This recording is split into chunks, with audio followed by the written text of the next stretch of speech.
जा रहे हैं। सुनिएगा, अपना प्यार और आशीर्वाद दीजिएगा। साथ में खुशबू रानी का और हमारे इलाहाबाद वाली दीदी है और इंदू सिस्टर है। आप सभी बहनों के साथ में सुनाने जा रहे हैं। अगर गीत अच्छा लगे तो जरा जरा कमेंट। और ये मंजू दीदी का बहुत वायरल गीत है और बहुत ही प्यारा मजेदार।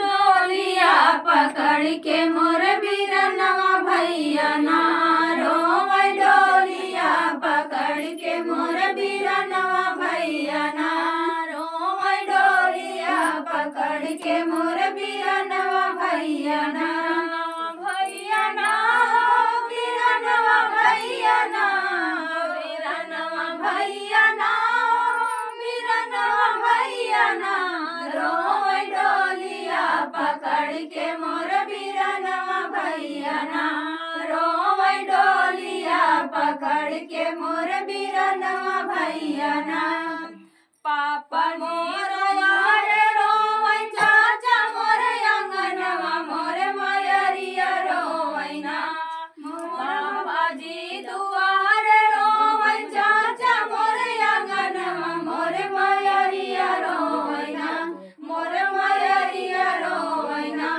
रोवै भरया कवरिया मोर मयरिया रोवै ना रोवै भरया कवरिया मोर मयरिया रोवै ना रोवै, डोलिया पकड़ के मोर बीरनवा भैया ना रोवै, डोलिया पकड़ के मोर बीरनवा भैया मोर आयल गे रोवै, भाभी मोर आयल गे मोर बहिनिया रोवै ना चाची मोर आयल गे बिलखै, भाभी मोर आयल गे मोर बहिनिया रोवै ना मोर सहेलिया रोवै ना रोवै, माड़वा पकड़ के मोर बहिनिया रोवै ना रोवै, माड़वा पकड़ के मोर बहिनिया रोवै ना रोवै, डोलिया पकड़ के मोर